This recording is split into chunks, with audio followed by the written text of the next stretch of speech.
ദൈവ തിരുനാമം വാഴ്ത്തപ്പെടുമാറാകട്ടെ. ട്രീ ഓഫ് ലൈഫ് പ്രീച്ചിങ് ജീവന്റെ വൃക്ഷം എന്ന പഠന പരമ്പരയിലേക്ക് കടന്നു വന്നിട്ടുള്ളവരായ എല്ലാവർക്കും ദൈവനാമത്തിൽ ഞാൻ സ്വാഗതം ചെയ്യുന്നു. നമ്മുടെ അല്പനിമിഷത്തെ ചിന്തയ്ക്ക് വേണ്ടി വിശുദ്ധ ബൈബിളിൽ നിന്നും സങ്കീർത്തനങ്ങൾ 46, സാംസ് ചാപ്റ്റർ 46 വേഴ്സ് 1. ദൈവം നമ്മുടെ സങ്കേതവും ബലവുമാകുന്നു. കഷ്ടസമയത്ത് അവിടുന്ന് ഏറ്റവും അടുത്ത സഹായമായിരിക്കുന്നു. സ്വർഗീയ പിതാവാം ദൈവമേ, ഈ വചനങ്ങളാൽ ഞങ്ങളെ അനുഗ്രഹിക്കണമേ. ഞങ്ങളുടെ കഷ്ടസമയത്ത് ഞങ്ങൾ അവിടുത്തെ ആരാധിക്കുന്നു, അവിടുത്തെ കരികിലേക്ക് വരുന്നു. അപ്പോൾ ഞങ്ങളെ അവിടുത്തെ കൃപയിൽ കാത്തുകൊള്ളണമേ. ഞങ്ങളോട് കരുണയും കൃപയും കാണണമേ. ഞങ്ങൾ ഈ വചനങ്ങൾ പഠിച്ച് അനുഗ്രഹീതമായി ജീവിക്കേണ്ടതിന് അവിടുത്തെ കൃപ ഞങ്ങളുടെ മേൽ ഉണ്ടായിരിക്കണമേ എന്ന് ഞാൻ അങ്ങയോട് പ്രാർത്ഥിക്കുന്നു. അവിടുത്തെ പരിശുദ്ധാത്മാവിനാൽ ഞങ്ങളെ എപ്പോഴും വഴി നടത്തുകയും അനുഗ്രഹിക്കുകയും കാത്തുപരിപാലിക്കുകയും ചെയ്യണമേ. ആമേൻ. ദൈവം നമ്മുടെ സങ്കേതവും ബലവും ആകുന്നു. കഷ്ടസമയത്ത് അവിടുന്ന് ഏറ്റവും അടുത്ത സഹായമായിരിക്കുന്നു. ദൈവം എപ്പോഴും തന്നെ നമ്മുടെ സങ്കേതവും ബലവുമാണ്. എന്നാൽ നമ്മൾക്ക് എപ്പോഴെങ്കിലും ഒരു പ്രതികൂല സാഹചര്യം നേരിട്ടാൽ അവിടുന്ന് നമ്മളെ രക്ഷിക്കുകയും പരിപാലിക്കുകയും നമ്മളെ നേർവഴിയിൽ നടത്തുകയും ചെയ്യും. വിശുദ്ധ ബൈബിളിൽ 46-ാം സങ്കീർത്തനത്തിലാണ് നാം ഇത് കാണുന്നത്. ഈ സങ്കീർത്തനങ്ങൾ എഴുതിയിരിക്കുന്നത് കോരഹപുത്രന്മാരാണെന്ന് ആ വാക്യങ്ങളുടെ മുകളിൽ എഴുതിയിട്ടുണ്ട്. കോരഹപുത്രന്മാർ, അതായത് കോഹാത്യർ എന്ന ഒരു വംശതലമുറയുടെ, അതായത് ലേവി ഗോത്രത്തിലെ തന്നെ ഒരു കുടുംബ പരമ്പരയാണ് കോഹാത്യർ. അതിൽ കോരഹപുത്രന്മാർ എന്ന പേരിലാണ് ഈ പല സങ്കീർത്തനങ്ങളും എഴുതിയിരിക്കുന്നതായിട്ട് നമുക്ക് മനസ്സിലാകുന്നത്. സങ്കീർത്തനങ്ങളുടെ മുകളിൽ തന്നെ കോരഹപുത്രന്മാർ എഴുതിയ സങ്കീർത്തനം എന്ന് എഴുതിയിട്ടുണ്ട്. കോരഹപുത്രന്മാർ ഒരു പേരിൽ, അവരുടേതായ പേരിൽ അല്ല എഴുതിയിരിക്കുന്നത്. കോരഹിന് പുത്രന്മാർ എഴുതിയിരുന്നു. കോരഹിനെ കുറിച്ച് വിശുദ്ധ ബൈബിളിൽ നാം കാണുന്നുണ്ട്. സംഖ്യാപുസ്തകം 16-ാം അധ്യായത്തിൽ കോരഹിനെ കുറിച്ച് നാം കാണുന്നുണ്ട്. അതായത് മോശ ഇസ്രായേൽ ജനങ്ങളെ മിസ്രൈമിൽ നിന്ന് വിടുവിച്ചു വരുമ്പോൾ മോശയാണ് അവരുടെ നായകർ. അപ്പോൾ മോശയോട് എതിർത്തു നിന്ന ഒരു ഗ്രൂപ്പാണ്. അതിൽ പ്രധാനപ്പെട്ടതാണ് മോശയുടെ ലീഡർഷിപ്പിനെ ചോദ്യം ചെയ്ത് ദൈവം തിരഞ്ഞെടുത്തതായ ലീഡർഷിപ്പിനെ അനുസരിച്ച് മോശയെ ദൈവം തിരഞ്ഞെടുത്തു. അങ്ങനെ മോശ ലീഡർഷിപ്പിൽ പോകുമ്പോൾ ഇസ്രായേൽ മക്കളെ അവിടുന്ന് കൊണ്ടുവരുമ്പോൾ, കനാൻ ദേശത്തേക്ക് കൊണ്ടുവരുമ്പോൾ അവരുടെ കൂട്ടത്തിലുള്ളതായ, അതായത് ലേവി ഗോത്രത്തിലുള്ളതായ കോരഹാണ് അതിനെതിരായിട്ട് മത്സരിച്ച്. കോരഹ വെറുതെ ഇരുന്നതല്ല, മോശയ്ക്കെതിരായിട്ട് പ്രവർത്തിച്ചു. വിശുദ്ധ ബൈബിൾ രേഖപ്പെടുത്തുന്നതനുസരിച്ച് കോരഹ്, ദാഥാൻ, അബീറ എന്നുള്ള 3 പേരെയും ഭൂമി വായ് പിളർന്ന് വിഴുങ്ങി എന്നാണ്. അതായത് ഒരു ഭൂമിയുടെ ഒരു ഭാഗം പിളർന്നിട്ട് അവരതിൽ പോയി മരിച്ചുപോയതായിട്ടാണ് വിശുദ്ധ ബൈബിൾ രേഖപ്പെടുത്തുന്നത്. അതിൽ കോരഹ് ലേവി ഗോത്രത്തിൽപ്പെട്ടതാണ്. മോശയുടേതായ, അഹരോന്റേതായ സെയിം ഗോത്രത്തിൽ പെട്ടതാണ്. ദാഥാൻ അബീറ എന്നുള്ളവർ മറ്റു ഗോത്രത്തിൽപ്പെട്ടതാണ്. കോരഹപുത്രന്മാർ നേരെയുള്ളതായ കോരഹിൻ്റെ ഡയറക്റ്റ് പുത്രന്മാരാണോ എഴുതിയത്, അവരുടെ തലമുറയിൽപ്പെട്ടതായ പിന്നീടുള്ളതായ ആ ആളുകളായിരിക്കാം എഴുതിയത് എന്ന് വ്യക്തമായിട്ട് നമ്മൾക്ക് മനസ്സിലാക്കുവാൻ സാധിക്കത്തില്ല. കോരഹിൻ്റെ വംശതലമുറയിലുള്ളവരാണ് എഴുതിയതെന്ന് നമുക്ക് അനുമാനിക്കാം. കാരണം ദാവീദ് മഹാരാജാവിൻ്റെ സദസ്സിലും ആരാധനയോടുള്ള ബന്ധത്തിൽ കോരഹപുത്രന്മാരാണ് ദൈവത്തെ ആരാധിക്കുന്നതിനു വേണ്ടി പാട്ടുപാടുന്നത്. ഇവിടെയും നാം 2 ദിനവൃത്താന്തം 20-ാം അധ്യായം 19-ാം വാക്യത്തിൽ കോരഹപുത്രന്മാർ ദൈവത്തെ ആരാധിക്കുന്നതിന് പാടുന്നതിന് നിൽക്കുന്നതായിട്ട് നമുക്ക് കാണുവാൻ കഴിയും. അങ്ങനെ അവരുടെ തലമുറയോടുകൂടി അവർ ആ തലമുറയിൽ തന്നെ ലേവി ഗോത്രത്തിൻ്റെ അവരാണ് പാട്ടുപാടി ദൈവത്തെ ആരാധിക്കുന്നതിന് മന്ദിരത്തിൽ പാട്ടുപാടുന്നതിന് നിൽക്കുന്നതാണ് കോരഹപുത്രന്മാർ. അവരുടെ പിതാമഹൻ കോരഹ് ദൈവത്തിൻ്റെ പുരുഷനായ ദൈവം തെരഞ്ഞെടുത്തതായ മോശയോട് എതിർത്തെങ്കിൽ തന്നെയും അവർക്ക് ശിക്ഷ കിട്ടിയെങ്കിൽ തന്നെയും കോരഹപുത്രന്മാർക്കൊരു പോറല് പോലും ഏൽക്കാതെയാണ് അവർ രക്ഷപ്പെട്ടത്. ദൈവം അവരെ പ്രിസർവ് ചെയ്യുന്നു, ദൈവം അവരെ കാത്തു സൂക്ഷിച്ചിരുന്നു. കോരഹപുത്രന്മാർ അപ്പോൾ തന്നെ നല്ലവരായിരുന്നു, ദൈവത്തെ ആരാധിക്കുന്നവരായിരുന്നു എന്ന് നമുക്കിതിനോടകം മനസ്സിലാക്കുവാൻ കഴിയും. കാരണം കോരഹ്, ദാഥാൻ, അബീറ എന്നുള്ളവരുടെ കൂടെ തന്നെ 250 പേര് ആ സമയത്ത് തന്നെ മരിച്ചു പോകുന്നുണ്ട്. കോരഹ്, ദാഥാൻ, അബീറയുടെ കൂടെ ഉണ്ടായിരുന്നതായ 250 പേർ അപ്പോൾ തന്നെ മരിച്ചു പോകുന്നതായത് ദൈവം അവർക്ക് ശിക്ഷ കൊടുക്കുന്നതായിട്ട് നമുക്ക് മനസ്സിലാക്കുവാൻ കഴിയും. പിന്നെയും അതിനോട് ചേർന്നുള്ളതായ അവരുടെ ഗ്രൂപ്പിലുണ്ടായിരുന്നതായ 14,000 പേർ മരിച്ചു പോയതായിട്ടാണ് വിശുദ്ധ ബൈബിൾ രേഖപ്പെടുത്തുന്നത്.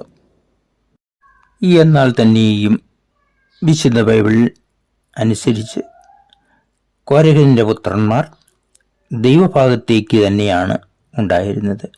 അവരാണ് ദൈവത്തെ പാടിസ്തുതിക്കുന്നതിന്, ദൈവത്തോട് പ്രാർത്ഥന ചെയ്യേണ്ടതിന്, ദൈവത്തെ ആരാധിക്കുന്ന സമയങ്ങളിൽ മന്ദിരങ്ങൾ പാട്ടുപാടേണ്ടതിന് അവർ നിൽക്കുകയാണ്. അവരെഴുതിയതായ പാട്ട് തന്നെ പാടുന്നതായിട്ടാണ് ഈ സങ്കീർത്തനത്തിൽ നിന്ന് നമുക്ക് മനസ്സിലാക്കുവാൻ കഴിയും. അവരിങ്ങനെയാണ് എഴുതിയ 46-ാം സങ്കീർത്തനം: ദൈവം നമ്മുടെ സങ്കേതവും ബലവുമാക്കുന്നു, കഷ്ടകാലത്ത് അവിടുന്ന് ഏറ്റവും അടുത്ത സഹായമായിരിക്കുന്നു. ദൈവമാണ് നമ്മുടെ എല്ലാത്തിൻ്റെയും സങ്കേതം, ഉറപ്പുള്ള പാറയാണ്. നാം ദൈവത്തിങ്കിലേക്ക് ചെല്ലുമ്പോൾ നമ്മുടെ ബലം ദൈവമാണ്. നമുക്ക് ഏതെങ്കിലും കഷ്ടകാലങ്ങൾ വന്നാൽ, കഷ്ടസമയങ്ങൾ വന്നാൽ ദൈവം നമ്മളെ സഹായിക്കും. നമ്മുടെ റിഫ്യൂജിയായിട്ട് ദൈവത്തിൻ്റെ അടുക്കലേക്കാവുന്നു. ദൈവത്തിൻ്റെ ശക്തിയിലേക്കാണ് നാം ഓടിപ്പോകുന്നത് എന്ന് നമുക്ക് മനസ്സിലാക്കുവാൻ കഴിയും. ഈ സങ്കീർത്തനം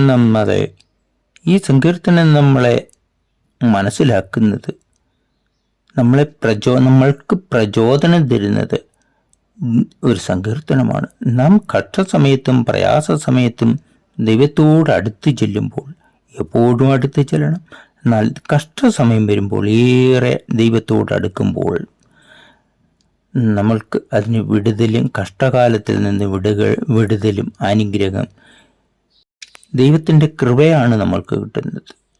അതുകൊണ്ട് നാം ദൈവത്തെ എപ്പോഴും വാഴ്ത്തിപ്പാടണം. നമ്മളുടെ കഷ്ടകാലത്തായാലും എപ്പോൾ തന്നെയായാലും ദൈവം മാത്രമാണ് നമ്മളുടെ റിഫ്യൂജി, ദൈവം മാത്രമാണ് നമ്മുടെ അഭയസ്ഥാനം, നമ്മുടെ സഹായത്തിന് വേണ്ടി വരുന്നത്. നമ്മുടെ സഹായം ദൈവത്തിങ്കിലെയാണ്.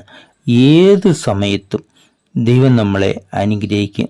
എപ്പോഴും നമ്മളുടെ കൂടെ തന്നെ ഉള്ളതായിട്ടാണ് നാം ദൈവത്തെ വിളിക്കുമ്പോൾ നമ്മളുടെ അകത്ത് തന്നെ ദൈവം ഉണ്ട് എന്ന് നമുക്ക് മനസ്സിലാക്കുന്നവന്.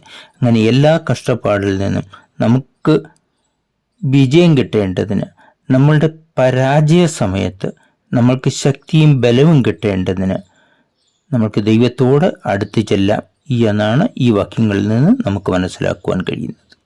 ഈ സങ്കീർത്തനം നമ്മൾക്ക് ഒരു പ്രചോദനവും ദൈവത്തെ അറിയുന്നവർക്ക് ഉള്ള രക്ഷയെക്കുറിച്ചും നമ്മളെ മനസ്സിലാക്കുന്നുണ്ട്. എല്ലാ ജീവജാലങ്ങളും കഷ്ടകാലത്ത് ദൈവത്തിങ്കിലേക്ക് ഓടുന്നതായിട്ട് നമുക്ക് മനസ്സിലാക്കുവാൻ കഴിയും. സദൃശ്യവാക്യം 30 അധ്യായത്തിൽ 24, 25, 26 വാക്യങ്ങളിലൊക്കെ നമുക്ക് കാണുന്നു. ഉറുമ്പ് ബുദ്ധിപരമായിട്ട് പാറയിൽ സഞ്ചരിക്കുന്നു. വെട്ടിക്കിളിക്ക് നാഥനില്ലാതെ അവ ദൈവകൃപയാൽ തന്നെ സഞ്ചരിച്ചു പോകുന്നു. മുയലുകൾ പാറമേൽ അതിൻ്റെ കൂടുണ്ടാക്കുന്നതായിട്ടൊക്കെ നമുക്ക് മനസ്സിലാക്കുവാൻ സാധിക്കും. എല്ലാ ജീവജാലങ്ങൾക്കും ദൈവത്തെ ചിന്തിച്ച്, അതായത് ദൈവം അവയെ ദൈവത്തിൻ്റെ കൃപയിൽ തന്നെ കാത്തു സൂക്ഷിച്ച് പരിപാലിക്കുന്നു. ബുദ്ധിയില്ലാത്ത ജീവികളെ പോലും ദൈവം എല്ലാത്തിനെയും തൻ്റെ സൃഷ്ടിയെ കാത്തു പരിപാലിക്കുന്നു. ദൈവിക സൃഷ്ടിയിൽ ഏറ്റവും ബുദ്ധി കൂടിയതാണ് എന്നും നമുക്ക് തോന്നുന്നതായ മനുഷ്യ ജീവജാലം എല്ലാ കാര്യത്തിലും മുൻപന്തിയിൽ നിൽക്കുന്നതായ ജീവജാലമാണ് മനുഷ്യർ. മനുഷ്യർ ദൈവത്തെ അറിയുകയും ദൈവത്തെ ആരാധിക്കുകയും ദൈവത്തെ വിളിക്കുകയും ചെയ്യുമ്പോൾ അവർക്ക് ശക്തിയും ബലവും ഏകുന്നതായ ഏത് കഷ്ടകാലത്തിൽ നിന്നും വിടുതൽ കിട്ടുന്നതിന്, കഷ്ടകാലത്ത് ധൈര്യവും അനുഗ്രഹവും കിട്ടേണ്ടതിന് ദൈവം കാത്തുകൊള്ളും, പരിപാലിച്ചുകൊള്ളും. ദൈവം നമ്മുടെ സങ്കേതമാണ്, ദൈവം നമ്മുടെ ഒരു അഭയസ്ഥാനമാണ്, ദൈവം നമുക്ക് ശക്തിയും ബലവും തരുന്നതാണ്. ഏത് കഷ്ടകാലത്തും ദൈവം നമ്മളെ അനുഗ്രഹിക്കും, കാത്തുകൊള്ളും, ദൈവത്തെ വിളിക്കുകയാണ്. സദൃശ്യവാക്യം 18:10 നമുക്ക് കാണുവാൻ കഴിയുന്നു. യഹോവയുടെ നാമം ബലമുള്ള ഗോപുരമാണ്. യഹോവയുടെ നാമം, യഹോവ ദൈവീക നാമം ബലമുള്ളതാണ്, ബലമുള്ള ഗോപുരം പോലെയാണ്.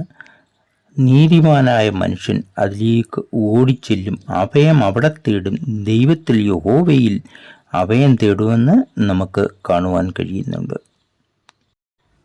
അതിൻ്റെ 2-ാം വാക്യത്തിൽ മുതൽ പിന്നീട് ഭൂമിയിൽ പ്രശ്നങ്ങൾ ഉണ്ടായാൽ, ഭൂമി മാറിപ്പോയാലും, പർവ്വതങ്ങൾ കുലുങ്ങി സമുദ്രമധ്യേ വീണാലും, അതായത് വലിയ കൊടുങ്കാറ്റ്, മഴ, പ്രശ്നം, ഭൂമി കുലുക്കം ഇങ്ങനെയൊക്കെ വരുമ്പോൾ പല പ്രശ്നങ്ങളാൽ പർവ്വതങ്ങൾ കുറേ സ്വാഭാവികമായിട്ട് സമുദ്രത്തിലേക്ക് ഒഴുകിപ്പോകുന്നുണ്ട്.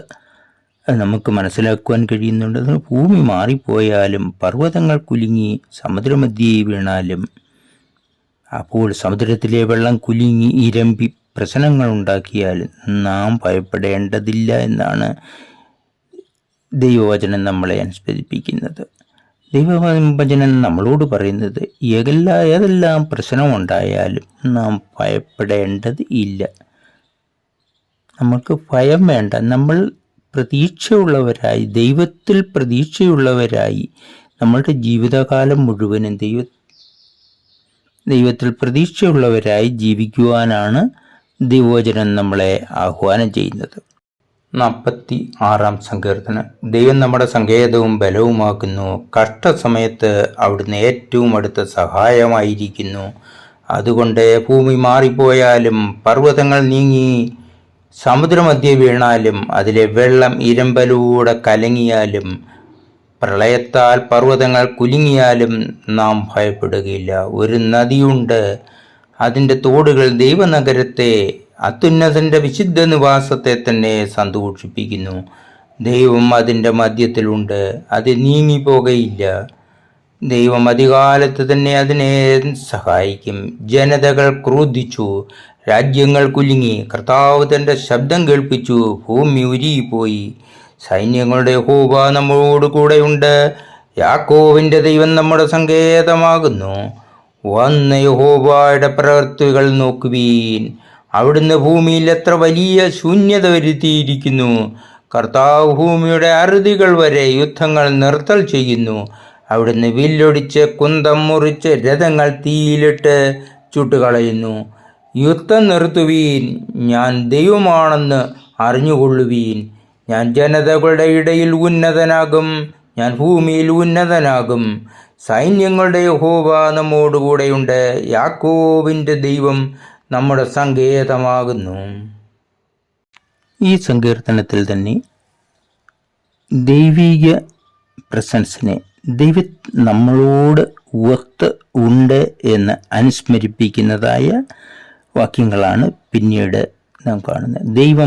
ദൈവത്തിൻ്റെ പരിശുദ്ധാത്മാവ് നമ്മുടെ ഉള്ളിൽ പ്രവർത്തിച്ചിട്ട് നമുക്ക് വേണ്ട ഉത്തേജനങ്ങളും ബുദ്ധിയും നൽകിക്കൊണ്ടിരിക്കുന്നതിനെക്കുറിച്ചാണ്. ഒരു നദിയുണ്ട്, അതിൻ്റെ തോട് വിശുദ്ധ നിവാസത്തെ സന്തോഷിപ്പിക്കുന്നു. ഒരു നദിയുണ്ട്, അതിൻ്റെ തോട് വിശുദ്ധ നിവാസത്തെ സന്തോഷിപ്പിക്കുന്നു. എസെക്കിയേൽ പ്രവചനം 47:12 നമുക്ക് കാണുവാൻ കഴിയും. അവിടെയും ഒരു നദിയെക്കുറിച്ച് പറയുന്നുണ്ട്.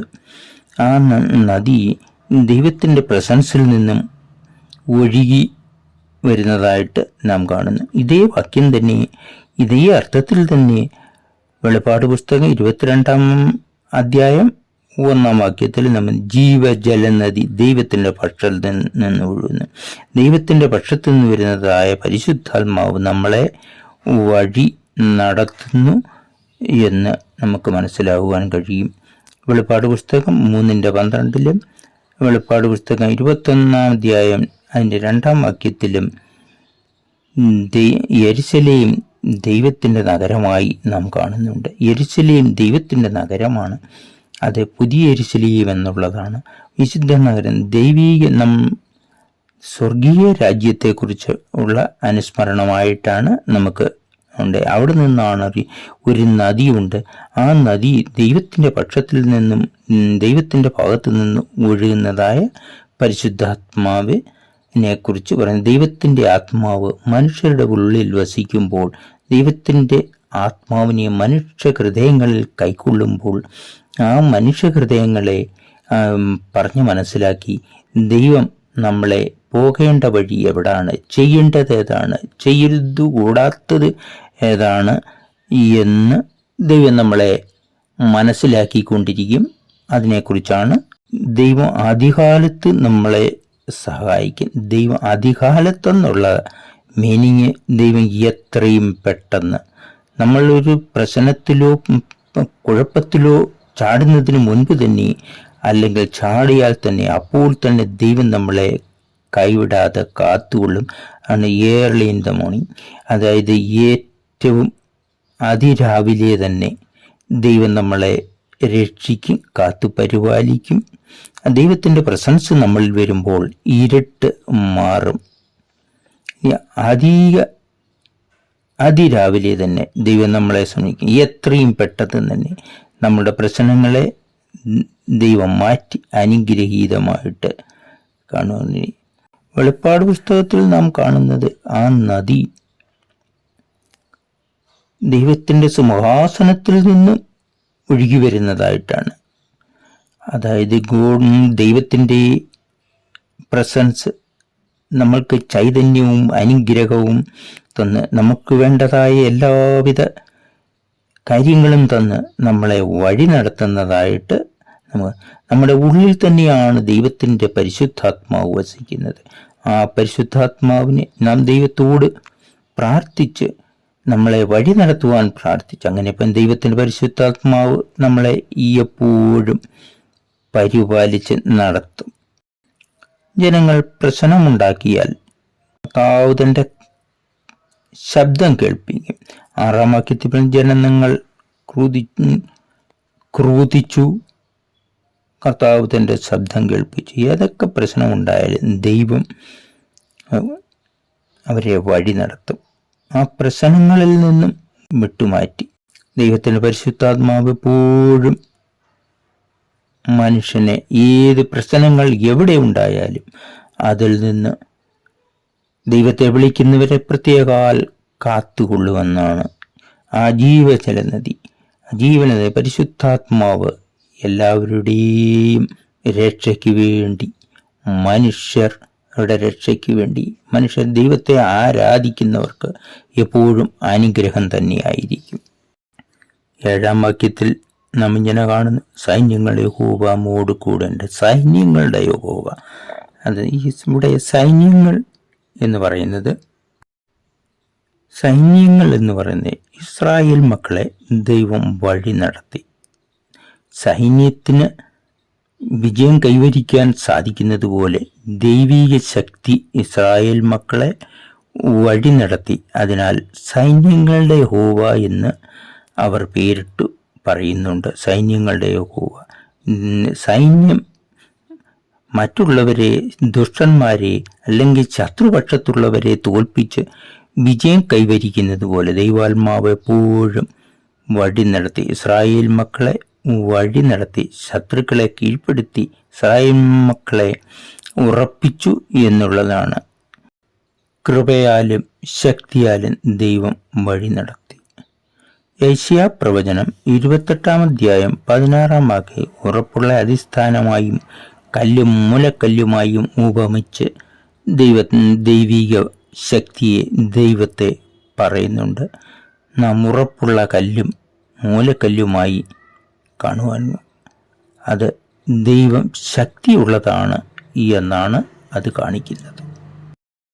9-ാം വാക്യത്തിലും 8-ാം വാക്യത്തിലുമൊക്കെ നമുക്ക് മനസ്സിലാക്കുന്നു, ദൈവം എല്ലാ പ്രശ്നങ്ങളും മാറ്റി ശാന്തമായി കഴിയുവാൻ അനുഗ്രഹിക്കുന്ന ദൈവം അവിടുന്ന് യുദ്ധങ്ങൾ നടത്തുന്നു. ഒരു പക്ഷേ പ്രശ്നമുണ്ടായാൽ, യുദ്ധമുണ്ടായാൽ അതിൽ നിന്നുള്ള വിടുതൽ കിട്ടേണ്ടതിനു വേണ്ടി നിർത്തൽ ചെയ്യുന്നതും ദൈവമാണ്. എല്ലാം തന്നെ വഴി നടത്തുന്നത് ദൈവമാണ്.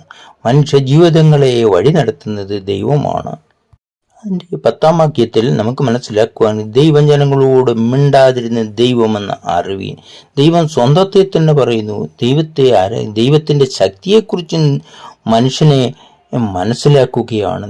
ദൈവം ഉന്നതൻ തന്നെയാണ് എന്ന് ദൈവത്തിൻ്റെതായ അഗാധമായ ശക്തിയെക്കുറിച്ച് മനുഷ്യൻ അറിഞ്ഞിരിക്കണം എന്നുള്ളതാണ്. തൻ്റെതായ കമാൻഡുകളെ കുറിച്ച് 10-11 വാക്യങ്ങളിൽ ദൈവം ശക്തിമാനാണ്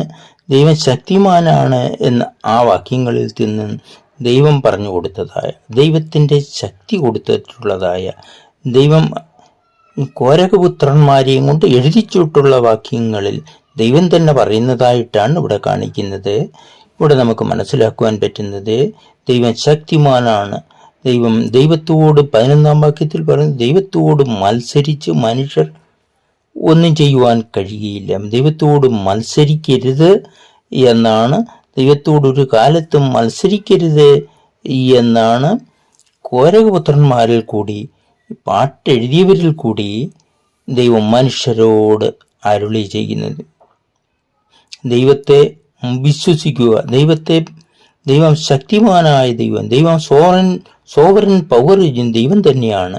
അതുകൊണ്ട് ദൈവത്തോട് മിണ്ടാതെയിരുന്ന് ദൈവത്തെ വിശ്വസിച്ചുകൊണ്ട്, ദൈവത്തോട് ആർഗ്യൂ ചെയ്യാതെ, അതായത് ദൈവത്തോട് എതിർ പറയാതെ, ഒരു ദൈവം നടത്തുന്നതായ കാര്യങ്ങൾക്ക് എതിർ പറയാതെ അതിനെ മാനിച്ച്, അൾട്ടിമേറ്റ് പവർ, ഏറ്റവും കൂടി ശക്തി ദൈവത്തിനാണുള്ളത്. ആ ശക്തിയെ മാനിച്ച്, ദൈവത്തെ മാനിച്ച് മനുഷ്യർ കഴിയണമെന്നാണ് ദൈവം ഈ വാക്യങ്ങളിൽ കൂടി മനസ്സിലാക്കുന്നത്. സൈന്യങ്ങളുടെ ദൈവം നമ്മോട് കൂടെയുണ്ട്. സൈന്യങ്ങൾ, നേരത്തെ പറഞ്ഞതുപോലെ സൈന്യങ്ങളുടെ ദൈവം, അതായത് മനുഷ്യരെ എല്ലാ കാലത്തും രക്ഷിക്കുന്നതായ ദൈവം, ശക്തിമാനായ ദൈവം. മനുഷ്യൻ മറ്റ് രാജ്യങ്ങളെ രക്ഷിക്കുന്നത് പോലെ ശക്തിമാനായ ദൈവം മനുഷ്യരെ കാത്തുപരിപാലിക്കും. യാക്കോബിൻ്റെ ദൈവം നമ്മുടെ അഭയസ്ഥാനമാണ്. അവസാന വാക്യങ്ങളിൽ യാക്കോബിൻ്റെ ദൈവം, യാക്കോബ് ഇസ്രായേൽ ജനങ്ങളുടെ ഏറ്റവും തലപ്പത്തുള്ള കാരണവരായിട്ടുള്ളതാണ് യാക്കോബ് ദൈവത്തോട് പ്രാർത്ഥിച്ച്, കല്ല് നാട്ടി പ്രാർത്ഥിച്ചപ്പോൾ യാക്കോബിന് ദൈവം അനുഗ്രഹിച്ചു. യാക്കോബിൻ്റെ പേരാണ് പിന്നീട് ഇസ്രായേൽ എന്ന് വന്നത്. അങ്ങനെ യാക്കോബിൻ്റെ ദൈവം എന്ന് പിൻതലമുറക്കാർ പറയുന്നതിന് കാര്യമാണ്. യാക്കോബിന്റെ ദൈവം നമ്മുടെ അഭയസ്ഥാനമാണ്. യാക്കോബിന്റെ ദൈവം, യാക്കോബ് പ്രാർത്ഥിച്ചതായ ദൈവം. ഏത് ദൈവത്തോട് യാക്കോബ് പ്രാർത്ഥിച്ചു, ആ ദൈവത്തോട്, അതിനെയാണ് ഇസ്രായേൽ എന്ന് പറയുന്നത്. ഇസ്രായേൽ എന്ന പേര് യാക്കോബിന് കിട്ടി. ഇസ്രായേലിന്റെ ദൈവം, അതായത് യാക്കോബിന്റെ ദൈവം. യാക്കോബ് ആരോട് പ്രാർത്ഥിച്ചു, ആ ദൈവത്തോട് നമ്മളും പ്രാർത്ഥിക്കുക. നമ്മുടെ അഭയസ്ഥാനമാണ്. പാറയെക്കുറിച്ച് ഉപമിച്ച് പറയുന്നത്, ഭൂമിയിലെ ഏറ്റവും കൂടിയ കല്ല് പാറയായിട്ട് അനുമാനിച്ചാൽ ആ പാറയ്ക്ക് ശക്തിയുള്ളതായ പാറയാണ് ദൈവമെന്ന് പറയുന്നു. ആ ദൈവം നമ്മോട് കൂടെയുണ്ട്. ആ ദൈവത്തിൽ തന്നെ നമ്മളുടെ അഭയസ്ഥാനമെടുക്കുക. ദൈവത്തിൻ്റെ ശക്തിയാണ്. ആ ശക്തി നമ്മളെ രക്ഷിക്കും. ദൈവത്തിൻ്റെ പ്രസൻസ് നമ്മളോട് കൂടെയുണ്ട്.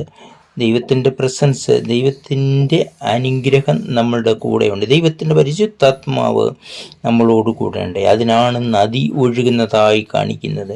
ദൈവത്തിൻ്റെ പരിശുദ്ധാത്മാവ് മനുഷ്യരുടെ കൂടെയുണ്ട്. സോവറൻ പവറാണ്, ഏറ്റവും കൂടിയ ശക്തിയാണ് ദൈവത്തിനുള്ളത്. ആ ദൈവത്തെ നാം എപ്പോഴും ദൈവത്തിൽ വിശ്വസിച്ച് നാം പ്രാർത്ഥിച്ച് നമ്മളുടെ ശക്തിയും ബലവും മൊത്തം ദൈവത്തിൽ നിന്ന് വരുന്നതാണ്.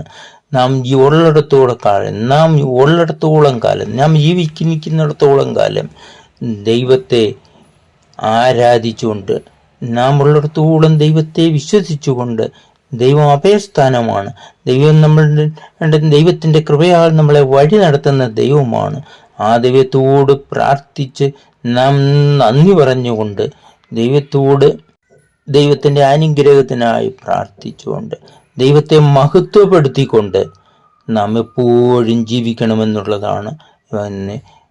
ദൈവം നമ്മുടെ സങ്കേതവും ബലവുമാകുന്നു. നമ്മുടെ എല്ലാ അഭയങ്ങളും ദൈവത്തിലേക്ക് നാം കൊടുക്കണം. ദൈവം നമ്മുടെ സങ്കേതവും ബലവുമാകുന്നു. കഷ്ടസമയത്ത് അവിടുന്ന് ഏറ്റവും അടുത്ത സഹായമാക്കി. നമുക്കൊരു പ്രശ്നം വന്നാൽ, ഒരു പ്രയാസം വന്നാൽ, നമുക്ക് വേണ്ടുന്നതായ കാര്യങ്ങൾ ചെയ്ത് നടത്തി തരുവാൻ അവിടുന്ന് ദൈവമാണ് വഴി നടത്തുന്നത്. ആ ദൈവത്തിൻ്റെ പ്രസൻസ് എപ്പോഴും നമ്മളുടെ കൂടെയുണ്ട്. ആ ദൈവത്തിൻ്റെ പരിശുദ്ധാത്മാവ് നമ്മളെ എപ്പോഴും വഴി നടത്തും. നാം ചെയ്യേണ്ടത്, നാം ചിന്തിക്കേണ്ടത്, നാം പോകേണ്ടത്, നാം വരേണ്ടത് എല്ലാം ദൈവം നമ്മളെ തൻ്റെ പരിശുദ്ധാത്മാവിൽ കൂടി നമ്മുടെ ആന്തരത്തെ നമ്മുടെ ആത്മാവോട് സംസാരിച്ചുകൊണ്ട് നമ്മളെ എപ്പോഴും വഴി നടത്തിക്കൊണ്ട് നമ്മുടെ ഉള്ളിൽ നിന്ന് അധിവസിക്കുന്നത്. പുതിയ നിയമത്തിൽ പറയുന്നത് ദൈവവും യേശു ക്രിസ്തുവിൻ്റെ ആത്മാവും പരിശുദ്ധാത്മാവും എല്ലാം നമ്മളുടെ ഉള്ളിൽ വരുന്നതാണ്. നമ്മുടെ ശരീരം തന്നെ ദൈവത്തെ ആരാധിക്കുവാനുള്ളതാണ്. ആ നമ്മളുടെ ശരീരം തന്നെ ദൈവത്തെ ആരാധിക്കുമ്പോൾ അവിടെ ദൈവവും യേശു ക്രിസ്തുവും പരിശുദ്ധാത്മാവും എല്ലാം നമ്മുടെ ഉള്ളിൽ നിന്ന് നമ്മളെ വഴി നടത്തും എന്നാണ് റോമാലേഖനത്തിൽ നിന്ന് നമുക്ക് മനസ്സിലാകുന്നുണ്ട്. പുതിയ നിയമത്തിൽ നിന്നും എല്ലാ ജീവജാലങ്ങളും ദൈവത്തെ ചിന്തിക്കുകയാണ്. എല്ലാ ജീവജാലങ്ങളും, ചെറുതോ വലുതോ, എല്ലാ ജീവജാലങ്ങളും ദൈവത്തെ മനസ്സിൽ ചിന്തിച്ച് കഴിയുന്നുണ്ടാകാം. അതാണ് ബൈബിളിലും പല ഭാഗത്തും എഴുതിയിരിക്കുന്നത്. 148 സങ്കീർത്തനം, 149 സങ്കീർത്തനം, 150 സങ്കീർത്തനം എന്നിവയിലെല്ലാം എല്ലാ ജീവജാലങ്ങളും ദൈവത്തെ അറിയുന്നതിനെ കുറിച്ച് വിശുദ്ധ ബൈബിൾ രേഖപ്പെടുത്തുന്നു. നാം ഇവിടെ ചിന്തിച്ചുകൊണ്ടിരുന്നത് സങ്കീർത്തനങ്ങൾ 46 ദൈവം നമ്മുടെ സങ്കേതവും ബലവുമാകുന്നു. കഷ്ടസമയത്ത് അവിടുന്ന് ഏറ്റവും അടുത്ത സഹായമായിരിക്കുന്നു. ദൈവം നമ്മളുടെ സഹായവും ബലവുമായി നമ്മളെ കാത്തുകൊണ്ടിരിക്കുകയാണ്. ഈ ഭാഗം പറഞ്ഞുകൊണ്ടാണ് കൊഹാത്യനായ കോരകപുത്രന്മാർ ഈ പാട്ട് എഴുതുന്നത്, ഈ പദ്യം എഴുതുന്നത്. ഇത് ദൈവത്തെ ആരാധിക്കുവാനുള്ളതായ ദൈവത്തെ മന്ദിരങ്ങളിൽ അവർ ദൈവത്തെ പാടി വാഴ്ത്തുന്നതിനു വേണ്ടി അവർ എഴുതിയതാണ്. ദൈവം നമ്മുടെ സങ്കേതവും ബലമാകുന്നു. കഷ്ടസമയത്ത് അവിടുന്ന് ഏറ്റവും അടുത്ത സഹായമാകും. ഈ സങ്കീർത്തനങ്ങൾ തന്നെ, ഈ വാക്യങ്ങൾ തന്നെ പല ഭാഗത്തും നമുക്ക് 7-ാം സങ്കീർത്തനത്തിൽ അത് എഴുതിയത് മറ്റൊരാളാണ്. എങ്കിലും എല്ലാവരും ദൈവം നമ്മുടെ സങ്കേതവും ബലവുമാകുന്നു എന്നാണ് എഴുതിയിരിക്കുന്നത്. നാം ഈ ദൈവത്തെ ആരാധിച്ച് നമ്മുടെ സന്തോഷപരമായ ഒരു ജീവിതം, നമ്മുടെ ജീവിതം ഉള്ളിടത്തോളം കാലം ദൈവത്തെ ആരാധിച്ചുകൊണ്ട് നമുക്ക് സന്തോഷമായി തന്നെ കഴിയാം. ഇതുവരെയും എന്നോടൊപ്പം ഉണ്ടായിരുന്നതായ നിങ്ങൾക്കും എൻ്റെ നന്ദിയും സ്നേഹവും രേഖപ്പെടുത്തുന്നു.